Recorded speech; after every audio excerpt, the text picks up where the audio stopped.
Back at it. Happy Monday. There is such a thing as a happy Monday, so I'm told. It is the 23rd day of November, 2020. Wake up, Wenatchee Valley. I am Dan Kuntz under cloudy and foggy skies out there on this Monday. We're going to be in for a bit of an unsettled weather pattern, but Thanksgiving itself looks pretty good. It's a short week for a lot of people with the Thanksgiving holiday coming up on Thursday, and then we bid adieu to Thanksgiving, which is maybe my favorite holiday. I might actually like Thanksgiving a little bit more than Christmas.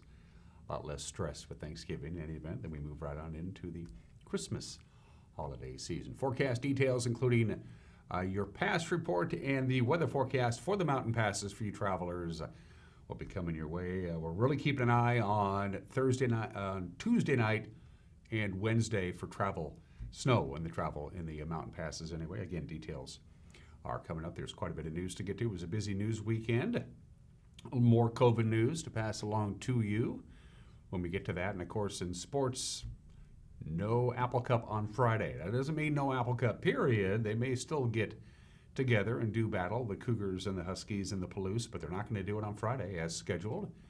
Washington State is under the minimum number of scholarship players to field a team. They canceled their Stanford game late on Friday afternoon, and that put the Apple Cup in jeopardy. And now the Apple Cup, at least for the time being, has been canceled. We'll talk about that in sports. But the Huskies had a good night on Saturday night, plus the obscure holiday, today in history. Everyone is entitled to Mike Minotti's opinion. Some celebrity birthdays, and I had a chance to sit down with Scott Devereaux via Skype.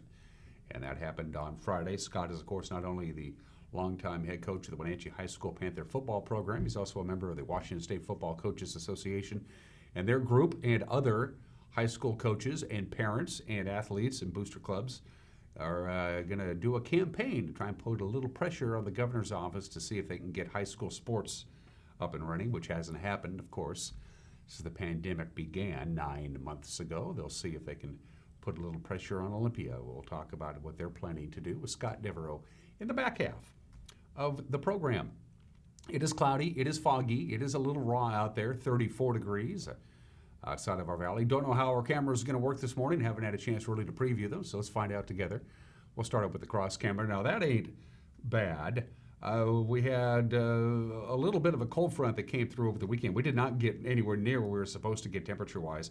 We only got 36 on Saturday and 39 on Sunday, and that high on Saturday of 36 degrees happened right before midnight, so we never really climbed up that ladder. And behind that cold front, you got that boundary layer of moist air, and so it's we have an abundance of low clouds and patchy morning fog this morning. It is supposed to burn off later on today. Keep your fingers crossed, but they were thinking milder than normal temperatures this week. Now they're thinking maybe not so much, but there is good news, not nearly as much snow in the mountain passes either, although there is some cold air not too far away from us. The cold front will seep into the area Tuesday night into Wednesday. That's why they're going to have some snow in the Cascades.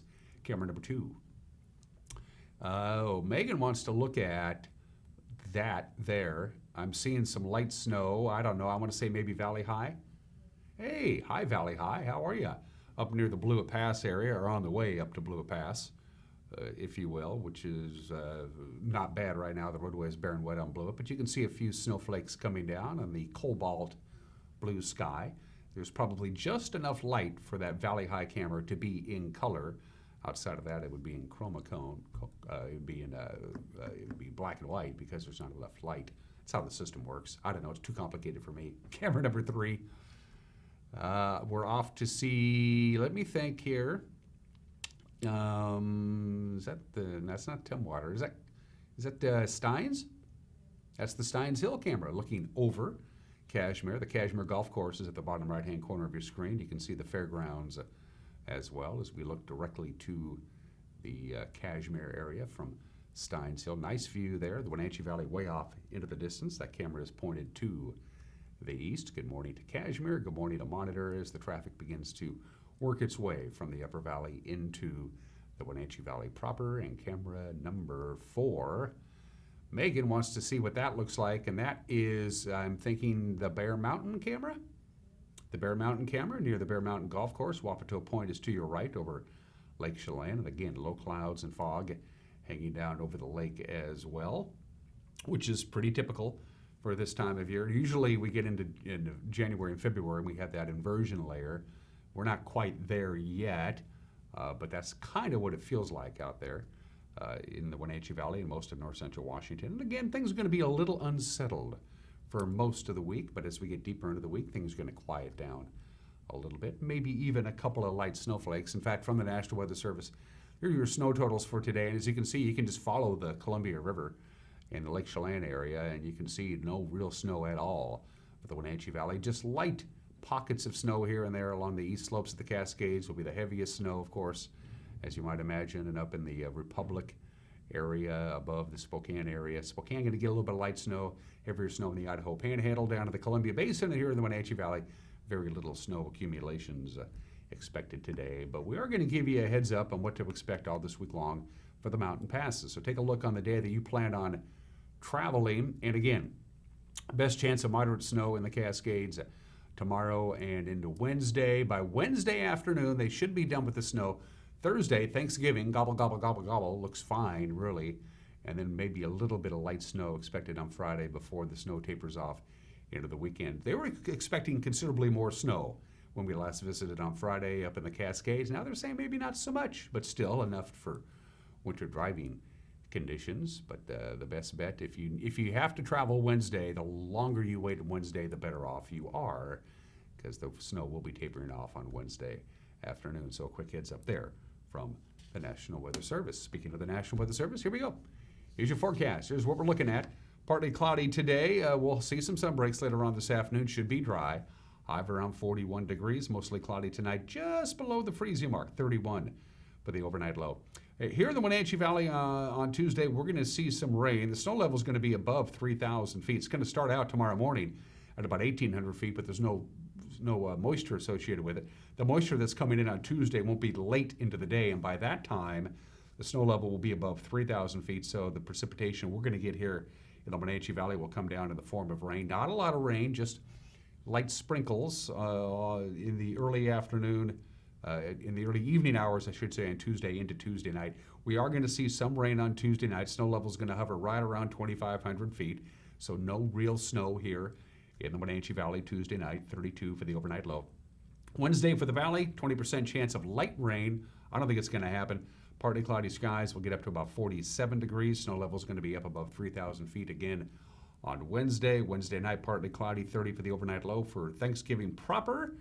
Lots of sunshine, not looking too bad. High of 47 degrees, 30 for the overnight low Thursday night. Friday, a lot of people taking Friday off, so there you go. Partly sunny for Black Friday and a high of 43. I'm keeping a close eye on Saturday because Saturday we're going to be broadcasting live at Hooked on Toys for the Les Schwab Community Toy Drive. We'll be there from 10 to 11 in the morning on Saturday. It's not looking too bad. Partly cloudy and a high of 45 and 42 for your high on Sunday. So again, best chance of measurable precipitation will be late tomorrow afternoon into Tuesday night, spilling over into Wednesday, and that's really about it. Let's take you up to the Cascades, see what's going on in the major mountain passes. It's really not looking too bad on this Monday morning. That's a live shot of I-90. Traction tires are advised on snow quality. Roadway is bare and wet. You're going to find some snow and slush in places. Currently, no precipitation coming down as we speak on Snoqualmie Pass. I don't know if the Stevens Pass camera is working. The last I checked, it was on the fritz. Nope, they got it up and running. Stevens Pass, what are we looking at? Traction tires are advised on US 2 Stevens. With compact snow and ice on the roadway, it is snowing on Stevens Pass. As you can see, the time for the plows to make another run through. That camera from the Stevens Pass Lodge there at the ski resort at the summit of Stevens Pass. That's a pretty dramatic view. Again, traction tires are advised with compact snow and ice. Blue, it's fine. No advisories, no restrictions. You saw some of the light snow coming down on the Valley High camera earlier. Snow's really not sticking to the roadway on Blewett, so roadway is pretty much bare and wet, little slushy pockets at times at the very summit of Blewett Pass. No advisories, no restrictions. Snowfall today for the Cascades, just a couple of inches, that's it, pretty light. And really nothing at all tonight. Now the snow intensity will increase on Tuesday. We're talking 1 to 3 inches of snow during the day on Tuesday. Then Tuesday night, 3 to 7 inches of snow. That's going to be the heaviest snow. Tuesday night spilling into Wednesday. Wednesday morning, about 2 to 4 inches of snow. Right around noon on Wednesday, they think the snow will taper off to almost nothing. So by late Wednesday afternoon into early into Wednesday night, you're looking okay. The snow should be done. Plows will get the job done with the traffic. Thanksgiving Day up in the mountain pass is mostly cloudy. So the heaviest snow again in the Cascades, 3 to 7 inches depending on the pass you plan on take Tuesday night, and then an additional maybe a couple of inches Wednesday morning before the snow tapers off for you folks traveling over the river and through the woods to grandmother's house. You go. 11 minutes after the hour. We're going to take a break and come back with your Monday morning news. You're watching Wake Up Wenatchee Valley on the NCW Life channel.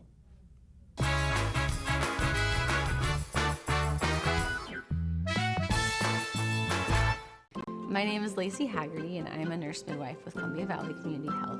I love all aspects of my job because it is a profession that's very committed to empowering women to make decisions in their health care that feel best for them. It's incredibly valuable to me as a midwife that I get to take care of women throughout their whole lifespan. I hope to see you at a future visit because I know you'll love having midwifery care. I'm Tom from Alpine Air Heating and Cooling.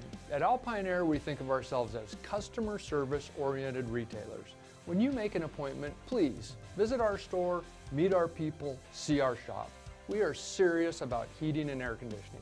Carrier and Alpine Air are offering huge factory rebates and financing options for all your needs. Turn to the experts at Carrier and Alpine Air. Call for your free replacement estimate. Heat and air, call Alpine Air, 662-6846.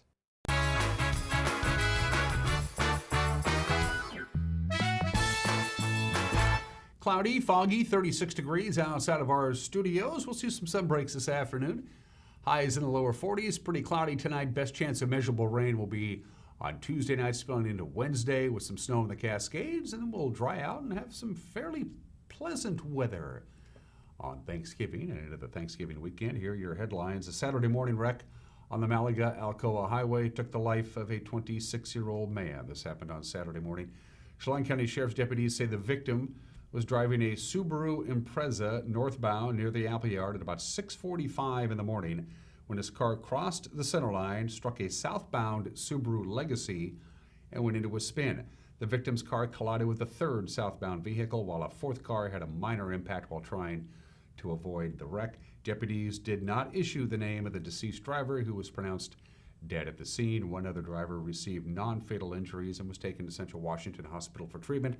The wreck remains under investigation by both the Sheriff's Office and the Washington State Patrol. A Wenatchee man has been arrested for that hit-and-run accident that injured a Wenatchee woman last Monday. Wenatchee police say 57-year-old Timothy Shales has been booked into the Chelan County Jail. He faces a felony hit-and-run charge in addition to other charges. Police say they were able to identify Shales' vehicle from surveillance footage from a business near 5th and North Emerson Avenue. That's where the woman was hit. The woman underwent surgery earlier last week for a broken ankle and also suffered rib injuries. 8 months into the pandemic, COVID-19 is now pervasive in north central Washington. More than 100 new cases and 6 fatalities reported on Thursday. On Thursday night, local health authorities and elected officials held a press conference at the local Event Center at the Pybus Public Market to outline threats and the road ahead. The incidence currently is at 685 per 100,000 per 14 days. Many of you have probably heard that number before. That is the highest that we have had in Chelan and Douglas County since the beginning of the pandemic. In north central Washington, as Malcolm said, we are now in our 3rd surge of COVID-19. The epidemic curves, as you saw, are nearly straight up. They are exponential. And we don't know where the top is. Over the last couple of weeks, we have seen a tripling of our daily phone calls to our COVID triage line. We are now up over 700 calls a day. And 2.5-fold increase in the number of people needing testing daily. I was involved in the care of some of the sickest of the patients in our intensive care unit. Their lungs failed. Later on, their kidneys failed. I saw too many of them die from COVID-19. Too many of them look like my father, look like my family members. This pandemic affects our Latinx, Latino, Hispanic community in a disproportionate level because of the place we work. We are essential workers. We were not able to stay home. I think about the upcoming holiday season. It would be best that we don't gather. And if you do, what we ask you is take all the necessary precautions that are available to you. Utilize public testing that we'll be providing for this coming up weekend prior to the Thanksgiving holiday. Take advantage of that. That way you know before you go that you're safe to gather with your friends and family. So I'm going to leave you with this. Every one of you have an opportunity to make a choice. You can choose yourself, you can choose for your family, or you can choose for your community. My plea to you is that you will choose for all three. You can see the full video of that press conference by going to our Facebook page or to our website at ncwlife.com. At that very same event on Thursday night, Dr. Peter Rutherford, the CEO of Confluence Health, said the stress of the pandemic has driven a lot of healthcare professionals out of their jobs. The region's largest healthcare provider announcing Thursday it's going to offer temporary positions for licensed or certified registered nurses, nursing assistants, and lab technicians to help deal with the COVID-19 crisis in its hospitals and clinics. So currently at Central Washington Hospital, we have somewhere, I believe, around 60 RN openings. And we have openings for about 30 nursing assistants. The ability to recruit is very difficult right now. The Wenatchee Valley College has a very nice nursing program, but they're not at a point of graduating anybody. There is one at Big Bend College in Moses Lake. They're in the same cycle. Our housing prices here in Wenatchee and this area are getting to the point where it is too expensive for nurses to be able to afford to live here. And so they will choose to live somewhere else. I think our best hope is going to be recruiting and people who live in this valley and choose to get trained and choose to get experience and then choose to come to work. But that's a years-long process. When the pandemic first came to the Wenatchee Valley, the Chelan Douglas Health District was thrown into crisis. At Thursday night's forum, we asked key figures at the local health agency what they've done to rebuild and regain the public trust.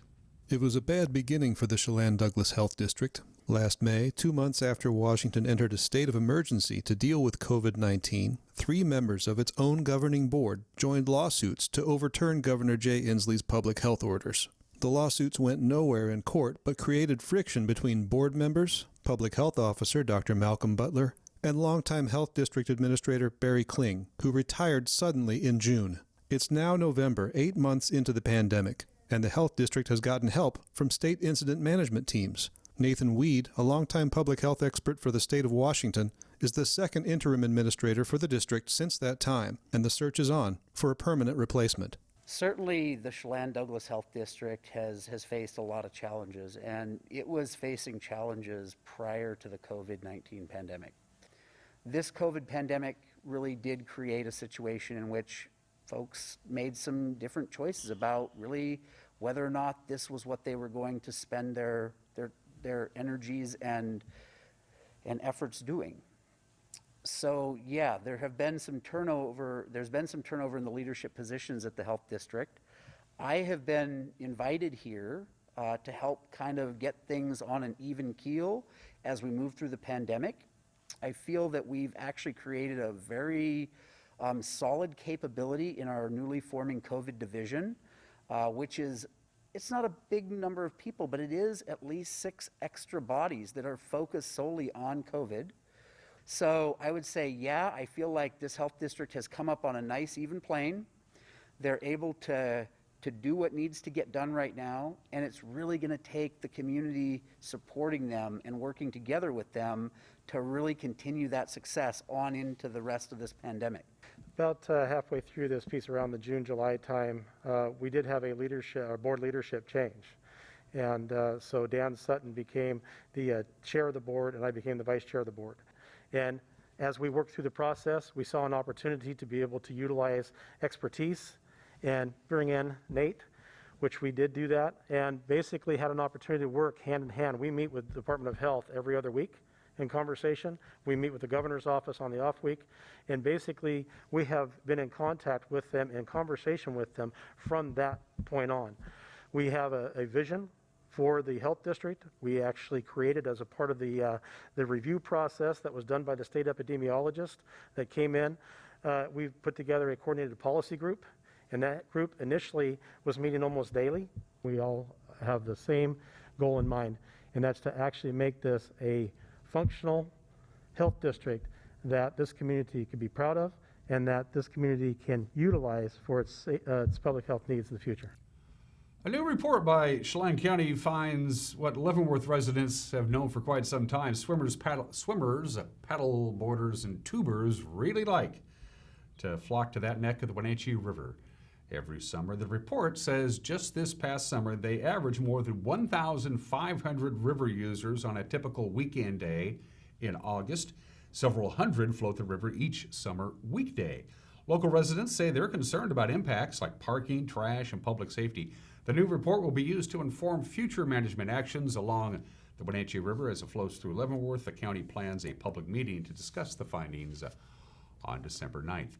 The Grand County Drug Task Force arrested 42-year-old Luis Alcala Ochoa on numerous drugs and firearm charges. This happened Thursday morning after a search of his Royal City home.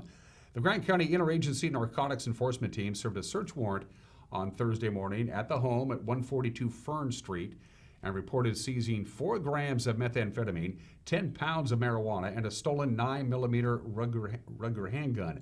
The Grand County Sheriff's Office said about 6 a.m. Thursday, Alcala Ochoa was pulled over for a traffic stop which led to the search of his home. He faces 2 charges of possession of a controlled substance with intent to deliver, a felon in possession of a firearm, and possession of a stolen firearm.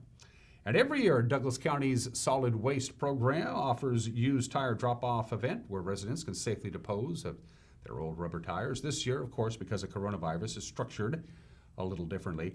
Residents have to call 886-0899 to set up an appointment, but the appointment is at your convenience. Only passenger vehicle tires and no more than 10 tires per customer.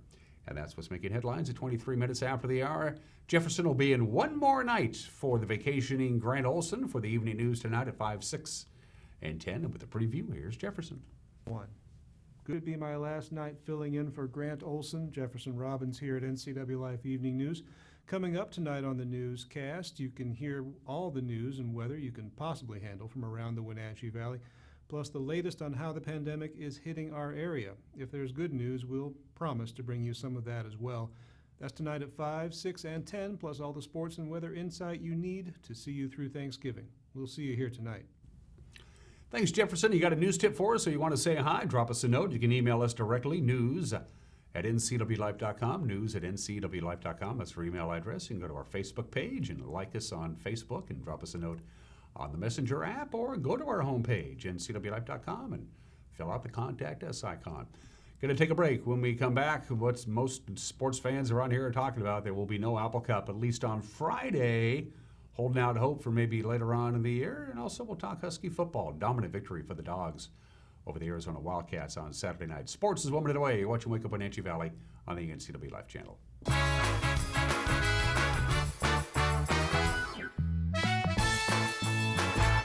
Hey folks, Carrie from Blueberry Hills. A chill is in the air and it's a perfect time for some old-fashioned comfort food like our amazing Eggs Benedict, chicken fried steak, French dips, soups made from scratch, or fruit pies fresh from the oven. The crowds might be gone, but we're still here for you folks. So bring an appetite and a friend to Blueberry Hills in Manson, where you pick, you sit, you eat, and you visit. Open Wednesday through Sunday from 8 to 3. wildaboutberries.com. At Harvest Valley Pest Control, we know you are committed to making your home and business a healthy and pest-free place. Hi, I'm David. Give us a call and we'll give you a firm price over the phone and schedule a time that works for you. We will do an in-depth 30-point healthy home or business inspection and craft a customized plan of action designed specifically for your pest issue. Give us a call or visit our website today.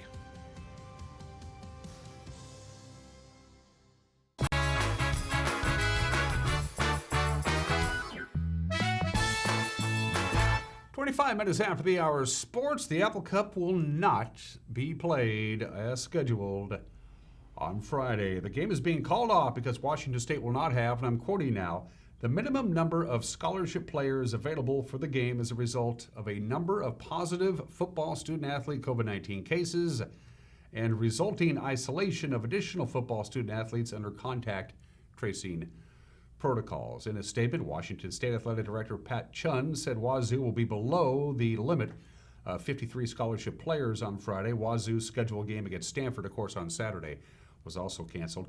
Both schools say they're working with the Pac-12 to reschedule the game for a later date this year. The two programs have met 112 times. The last time the Huskies and Cougars did not play each other in football was 1944. That's when Wazoo did not field a team because of World War II. Washington AD Jennifer Cohen said that Washington will work to find another opponent this upcoming weekend in place of Washington State. On Thursday, the Pac-12 announced that it would allow its members to schedule non-conference games should a Pac-12 team's conference game get canceled. Now, according to ESPN, the Huskies reached out to number 8 BYU. The Cougars are 9-0. They just have one more game scheduled. BYU, however, according to authorities, has resisted the idea of playing the Huskies. The Pac-12 has moved Arizona State's home game against Utah to Sunday. That way they hope the Sun Devils can play this weekend. Arizona State hasn't played since the Pac-12's opening weekend on November 7th because of COVID-19 cases. Utah played for the first time on Saturday night, and they lost to USC. The Utes missed their first two games of the season because of COVID issues. Dylan Morris threw for 230 yards and 2 touchdowns. Washington got rushing touchdowns from 3 different running backs. Huskies routing Arizona. That's routing Arizona. The final was 44-27 on Saturday night. Huskies thoroughly dominant. They jumped out to a 24-0 halftime lead. They led 37-zip before Arizona finally found the end zone in the fourth quarter. The Huskies defense stifled the Wildcats for 3 quarters. It was Morris and the Washington offense that showed efficiency and explosiveness that was absent in last weekend's victory over Oregon State. It started on the opening drive when Dylan Morris hit Puka Nakua on a 65-yard catch-and-run touchdown. A 20-yard TD pass to Cade Otton midway through the third quarter. That gave the Huskies a 37-0 lead. And in between, the Huskies got TD runs from Kamari Pleasant, Sean McGrew, and Richard Newton. Newton added a second TD early in the fourth quarter on a 54-yard run. Dylan Morris, 15-25 passing. His numbers would have been significantly higher. There were a number of dropped passes. His TD strike to Nakua was his first career TD pass, but his favorite target on Saturday night was the big tight end Otton. The Huskies tight end a career-high 7 catches, 100 yards, and spent the rest of his time throwing key blocks from the running game. He earned the game ball, as a matter of fact, from Husky head coach Jimmy Lake. The guy, wait till you see the film of him blocking tonight. It was impressive. He was just mashing guys all over the field, opening up lanes for our running backs. And then, of course, you know, the highlight plays are the pass catches that he had and the yards that he had and the touchdown. He is a big-time tight end. He's a big-time football player. So pleased with him. And, again, this is what a dog's all about. He is tough, he's physical, and he's smart. And he comes to work every single day. So excited for Cade. He had a big-time game. He's had 2 big-time games. Arizona's now lost 9 games in a row. It dates back to last season when they lost to the Washington Huskies. The Wildcats managed only 66 yards of offense through the first 3 quarters before they woke up during garbage time. They ended up with 331 yards on the game. Gunnell sacked 5 times. He also lost a fumble, but the Arizona Wildcat quarterback was able to pad his statistics again during garbage time for the Huskies. 472 yards. They rushed for 233 yards. Dylan Morris threw for 230 yards and a couple of TDs. After the game, head coach Jimmy Lake heaped praise on his freshman starting quarterback. So how about our guy Dylan Morris here? He just played his second college football game of his life in his second start, and all he does is go over 50% on third down, 100% on fourth down, no turnovers again, 2 games in a row. And technically no sacks. He stepped out of bounds on that one, but I guess it goes in the books as a sack.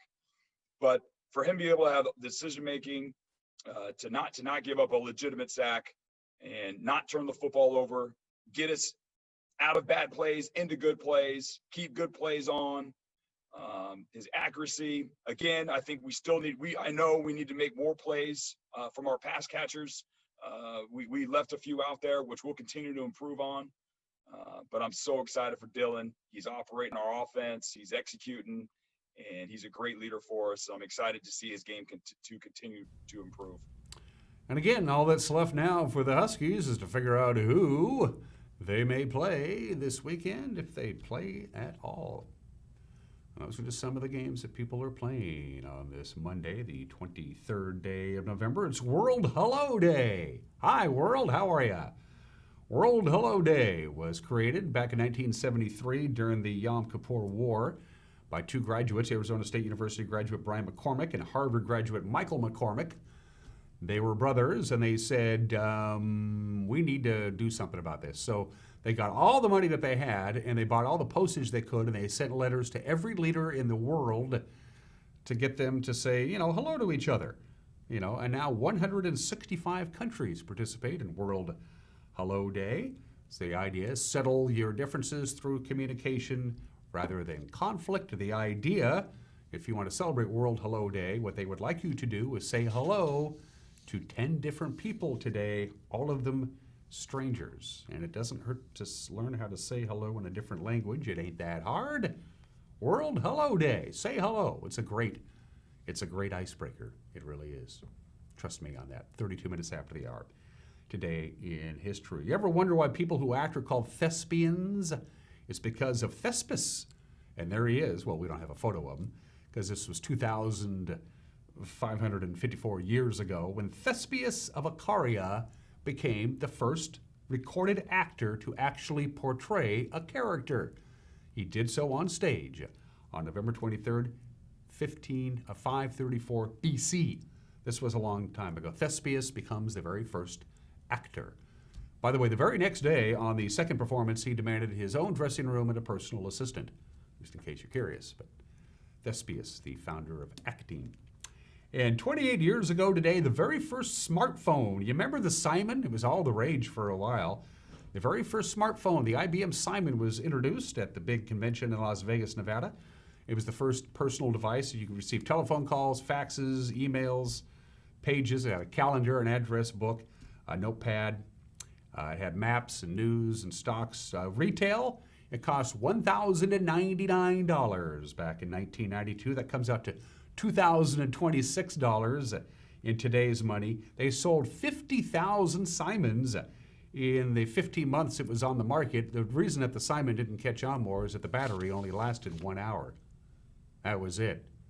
So it was a battery issue more than anything else, but not bad. The smartphone is 28 years old today. And finally, we got some birthdays.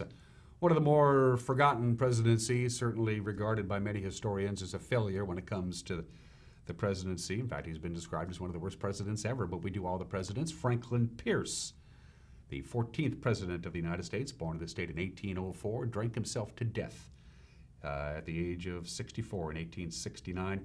He was personally gregarious. He was outgoing. He was fairly popular with both his own party, the Democrats, and the Republicans. His wife, Jane, not so much. She was very pious, very religious, very reserved, and very judgmental. She hated living in Washington, D.C. She lived the vast majority of her life fighting depression and various illnesses. All three of the sons of Franklin and Jane Pierce died before they were adults. Franklin Pierce was not even nominated by his party for re-election in 1856. And in case you're curious, Pierce County in Washington State, named after Franklin Pierce, who died of alcohol-related illness at the age of 64. And Miley Cyrus, or is it Hannah Montana?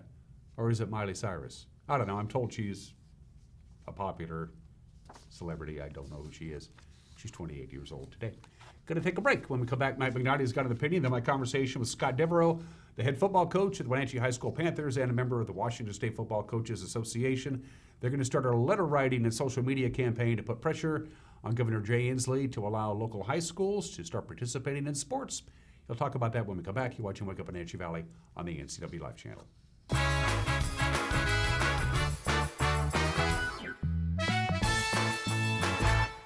In the heart of the Wenatchee Valley lies a unique Ford and Lincoln dealership. This is Pat Armstrong, Ford Lincoln, home of the lifetime warranty. Pat Armstrong Ford's mission is to exceed your expectations by taking pride in making your car buying experience as comfortable and timely as possible. This mission is consistent in every department, including parts, service, and sales.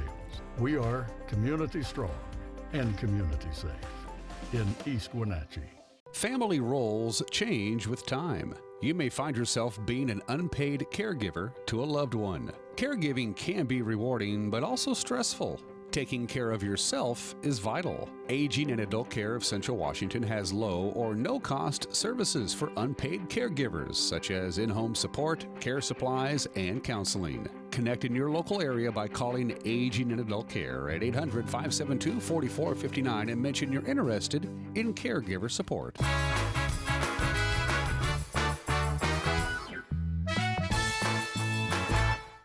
This is Mike Mad Dog McNutty, and everybody is entitled to my opinion. Now, we have one of those Amazon Alexa things in our house, in the kitchen. We yell at her to play music. I like the blues. Rosie likes to play easy jazz and bossa nova. I wish she got that. I don't know.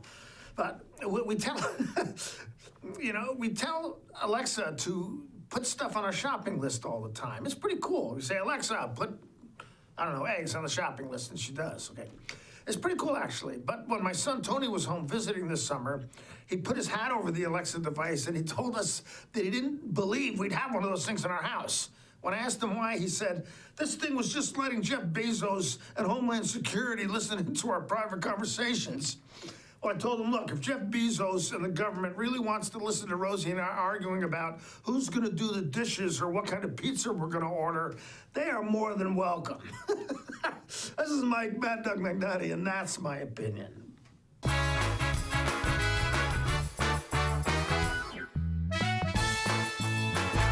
Leaves are falling, winds are blowing, and fall has arrived at Collins Fashions. Cozy soft faux furs, luscious colors in down coats, sweater jackets, amazing sweaters in chenille and cashmere in many beautiful colors and styles. Your favorite brands such as Tribal, Tommy Bahama, Charlie B, Liverpool, Lassie, Spanx, Joseph Ribkoff, Nick and Zoe, French Dressing, Karen Kane, and many more. And Brighton designs and handbags and jewelry for you and gifts too. All at Collins, where fun meets fashion in downtown Wenatchee. Doghouse Motorsports just won Best Motorsports Store for the 7th year in a row. Is it the great facility? Is it the fantastic products? Or is it? I'm Bobby. And I'm Tamer. I'm Mike. And I'm Glenn. Hi, I'm Todd. I'm Jeff. And this is the Doghouse Service Team. Hi, I'm Dee. And I'm Dwayne. And I'm Kathy. Come on in and experience the Doghouse. Are you in the Doghouse?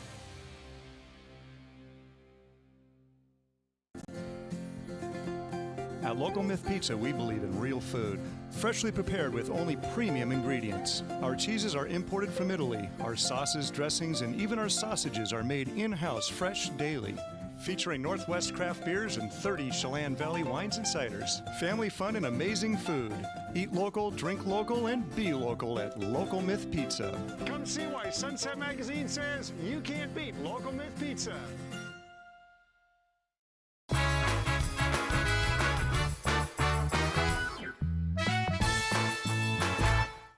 Welcome back to Wake Up Wenatchee Valley. I am Dan Kuntz. My guest today is no stranger to our television family. We have been very proud to bring Wenatchee High School football to our television viewing audience over the last few years. Unfortunately, it didn't happen yet this year. We're going to talk about that and other very, very important things with the head football coach of the Wenatchee Panthers and a member of the Washington State Football Coaches Association.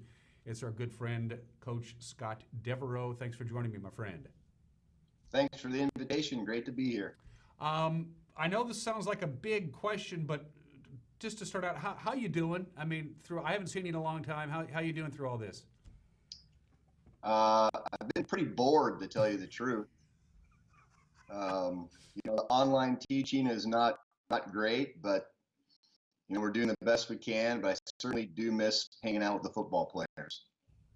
I bet you do. For those of you who don't know, when Scott's not coaching football, he is a physical education and health teacher at Wenatchee High School. So how do you possibly teach PE remotely? How's that even done, Scott? Well, we're doing the best we can. I think for some kids it's working. for too many kids, it's not. But it's a situation we're in. We're trying to make the best out of it. We're Zoom calling with our students every day and giving them workouts and things that they can do, but it's certainly not best for PE, that's for sure. And I've known you long enough to know, and I've seen you work, that you really enjoy the whole interaction with your students, your student athletes, via whether they're on the football field or at the Apple Bowl or in the gymnasium when you're teaching your regular classes. You dig that. You have a certain savoir-faire when you're dealing with the kids. So this for you has got to be extremely difficult. Yeah, I really enjoy what I do. I wake up every morning looking forward to going to work, and I can't say that right now. I miss being around the students and my assistant coaches and just the relationships, and it's not there, and it's really hard. It really is. If all things were equal, we wouldn't have had any of this, but things aren't equal, so we're dealing with COVID right now. And earlier last week, as we speak, the WIAA Executive Board pushed back the schedule yet again. We're talking specifically about football. The original fall sports season has been pushed into the spring. If everything works out, you can start practicing on March 8th and play your first game on March a couple weeks after that, after prep is done, and then it would just be a 7-week season. Is that right now? Is your gut telling you that's probably going to happen, or maybe not? What do you think? My gut tells me it will happen. The fact they pushed it back again, it's unfortunate. The way the COVID numbers are spiking right now, it had to be done. The WIAA is working hard to keep our seasons going. Nothing's been canceled. And I think, if we can get the numbers under control, we'll have a winter season in February, fall season in the spring. What have you been telling your team, your Wenatchee High School Panther football team, both the returning players and those who want to join the program to keep the tradition alive? How's that communication process going? We had 12 practices, in small pods of 6. So it wasn't like a normal football practice by any means. So we got to communicate a little bit and, work on some things, but most of everything, about the season has to go through emails and things like that, and posting workouts for those guys, and hopefully they're doing them, and we're going to get a little more intent on that here after Thanksgiving break. But, telling everyone to stay positive, and we have a long time before we start, and their job is to be in the best shape they can possibly be when we get the green light. Have some of your players kind of been doing their own thing? You hear about this, they do a group text and, hey, let's all go to the park and toss the football around just to remember how to do it. Is any of that going on? Oh, I'm sure that is. Yeah, they were doing it some in the spring, and it got to be a little too big. And I got some phone calls that said, hey, there's a whole bunch of football players, at the track. And so I kind of had to put the stops to that because, they're high school boys aren't necessarily wearing masks and social distancing and hanging out with their buddies. So, but right now it's pretty quiet. I think the cold weather had something to do with it. You're probably right. Scott wears any number of hats. He's also a member of the Washington State Football Coaches Association. He's one of the 9 members. They divvy up the leadership role just like the WIA does. There's 9 districts, and each of the districts have their own group. And this Washington State Football Coaches Association has the same kind of setup. You're the District 6 head guy. So you and your 8 other colleagues got together a couple weeks ago to do what exactly, Scott? Well, we basically decided that we wanted to push a little bit with the WIAA against some of the things that have been happening in our state. We saw that 45 other states were competing in some sort of sport. 36 have been playing football. And we looked at the numbers and realized, if you look at the state average, we were like at the time, the 6th lowest as far as COVID count, and we were doing nothing. And we really dug into the research and the data behind COVID-19 and looked at all these other states and realized, there's a lot going on in other places that are having success and they're getting through seasons, and there's been no high school kids had, gotten that sick that had lost their lives, fortunately. So we thought, we can play too. So how do we organize ourselves? How do we get other coaches from other sports involved? And let's kind of make a little push here and see if we can get some change. So that's what we started a couple weeks ago, and it kind of kicks off this week. So what exactly does this entail? Letter writing, emails, Twitter? How are you going to, if you pardon the football analogy, move the ball down the field?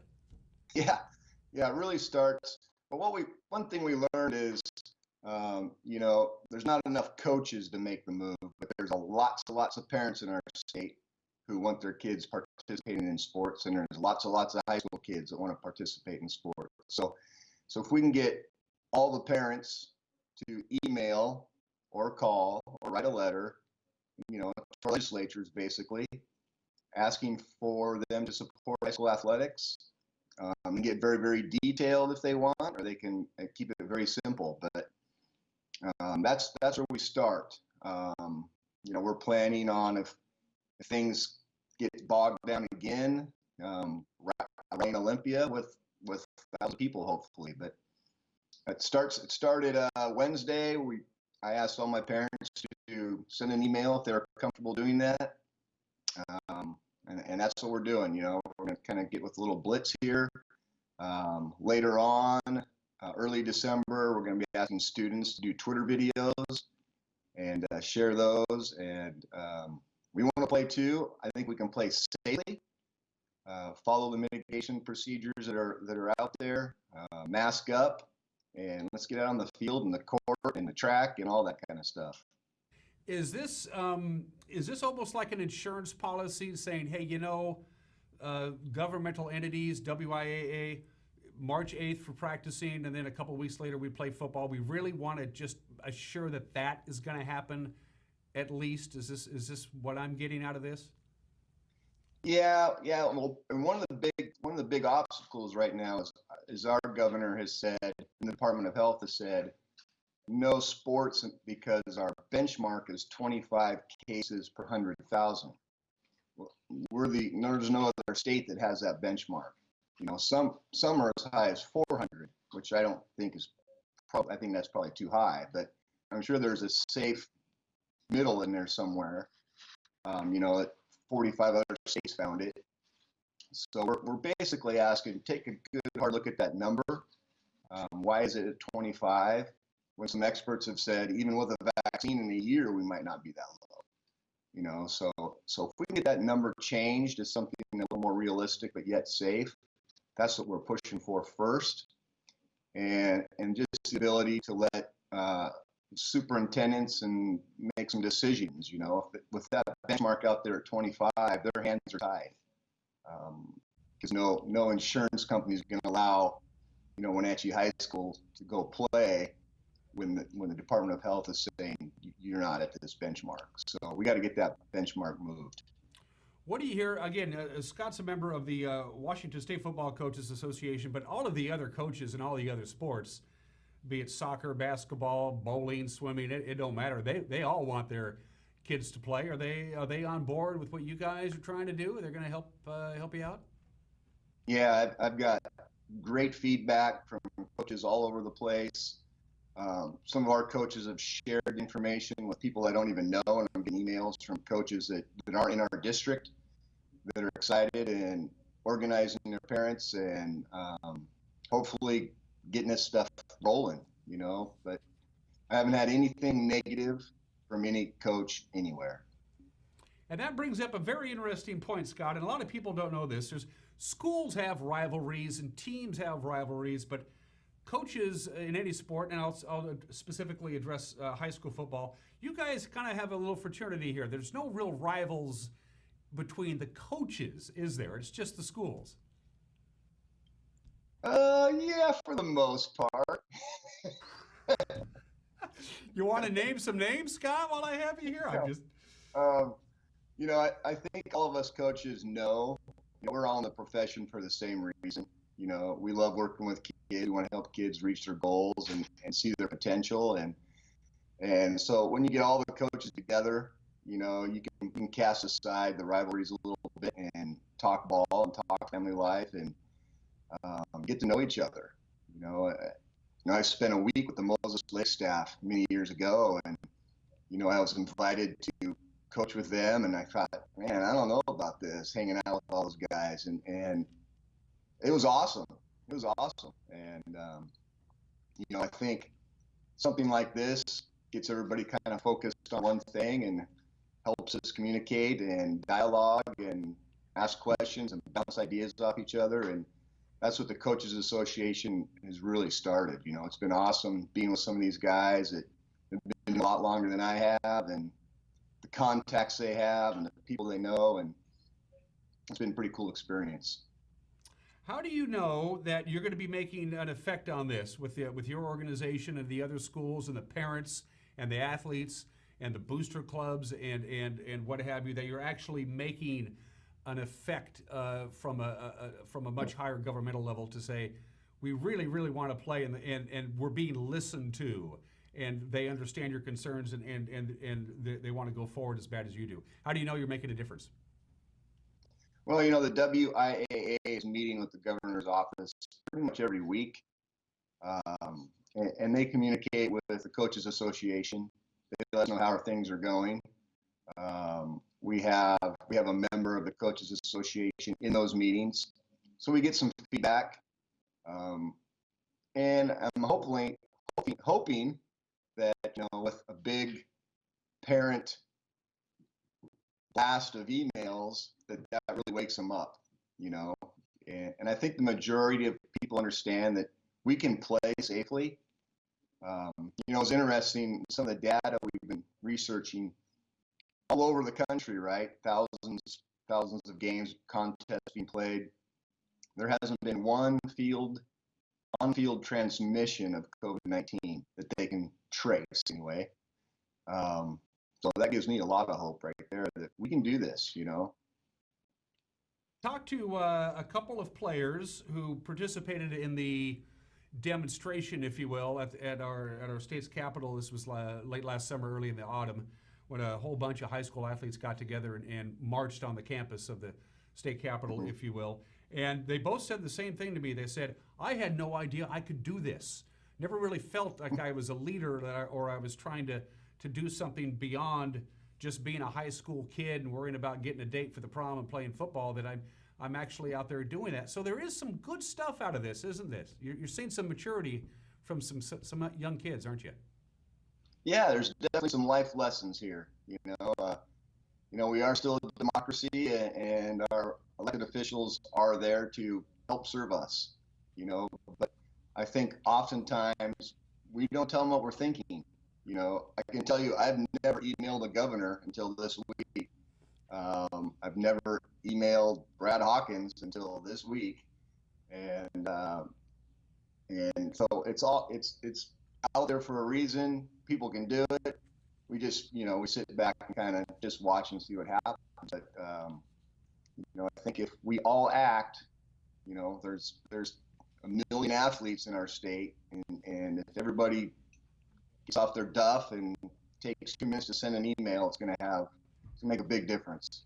Well, I tell you what, we'll give you the final word, Scott. How can we help as the general public, as fans of high school football, as just, we want to help you out. What can we do to help you guys in this endeavor?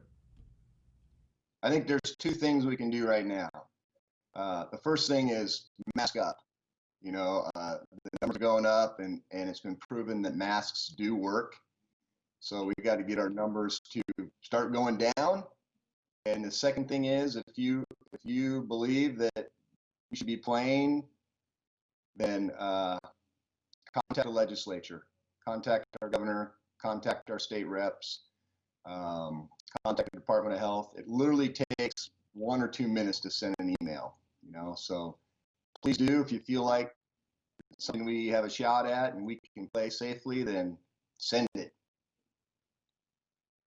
With you, we were spitballing around the bullpen a couple of days ago. Our sports production staff, Eric and Grant, myself, and the crew. We really, really, really miss doing high school football games on the NCAA Life Channel with Wenatchee and Eastmont and Cashmere. We miss doing the games so much. We have such a blast doing it. We love to see the kids play, and it was a rough autumn for us. So our best wishes to you. And by golly, come the middle of March, let's strap on the chin strap and go get them. What do you think? I'm all for it, man. I'm all for it. We're going to be there, Scott. Scott Devereaux is the head football coach of the Wenatchee High School Panthers, a member of the Washington State Football Coaches Association. If you want to get involved, you can get just contact me directly, and I'll put you in touch with Coach Devereaux. Coach, say hi to Jen and the family. It's always great to see you. You too. Say hi to the crew for me. We will. And hey, let's play some football, man. We miss it, and we miss hanging around with you guys and watching football and covering football. So our fingers are crossed. We're with you all the way on this. All right. Thank you 100%. Thanks, Scott. You're watching Wake Up in Wenatchee Valley. We'll be right back.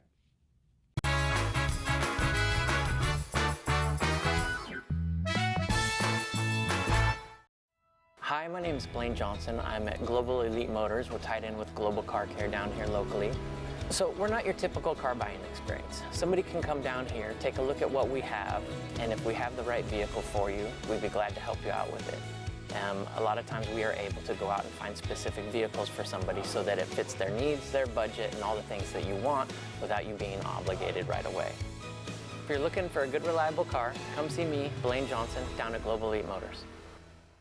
How do you know when it's time to go to Boswell's Furniture? When you know the look you love, the colors you want, but need a little design help to bring it all together. With Boswell's complimentary design service, Glenn, Buffy, and Teresa guide you until your vision becomes reality. More styles, more fabrics, and more choices of quality home furnishings fill Boswell's expansive 2-story showroom so you can see it and feel it before you buy. Come into Boswell's and explore the endless possibilities of home furnishings. Boswell's on Easy Street. It's closer than you think. What is it to be a volunteer firefighter? Is it the gear, the training, the vehicles you'll learn to drive, the honor of protecting your community? Time, energy, sweat, sometimes blood, and even tears. Every call may not be a victory. Sometimes you'll walk away wondering if you helped at all. But sometimes you will be a hero. Club Crow Bar and Grill in Cashmere is your place for famous blues, brews, and barbecue. Currently, Club Crow Bar and Grill in Cashmere is open for takeout. Owner Justin Hefner and his staff are just as excited as you to get back to their regularly scheduled full menu, music, and poker, so stay tuned. Meanwhile, Club Crow Bar and Grill in Cashmere is serving a limited menu for lunch and dinner takeout. Club Crow Bar and Grill in Cashmere, the coolest place in town.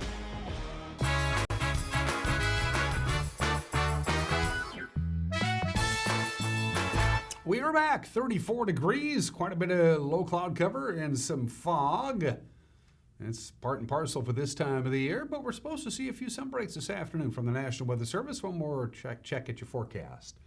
High of about 41 today, which is pretty much right exactly normal for this time of the year. After below normal temperatures over the weekend, we only hit 36 on Saturday and 39 on Sunday, but didn't have nearly as much sunshine as we were predicting when we visited last on Friday. 30 for the overnight low tonight. As far as precipitation this week, your best chance will be Tuesday night into Wednesday. We're going to have some rain late in the afternoon on Tuesday. It's going to start right around sunset. Snow level is going to hover right around 3,100 feet. So we're going to get rain here in the valley floor, and on Tuesday we'll have snow up in the upper elevations. It should be tapering off on Tuesday night. Wednesday, not looking too bad. Partly cloudy skies, should be dry for the most part. And a high of 47 degrees, 30 for the overnight low Wednesday night. Gobble, gobble, gobble, gobble Thursday. For Thanksgiving, quite a bit of sunshine. Looks very nice indeed. So you can have your Thanksgiving meal, then go out and walk and burn off all that turkey and stuffing and gravy and casserole and whatever. Have yourself a great Monday. We'll see you tomorrow. Take care. Bye-bye.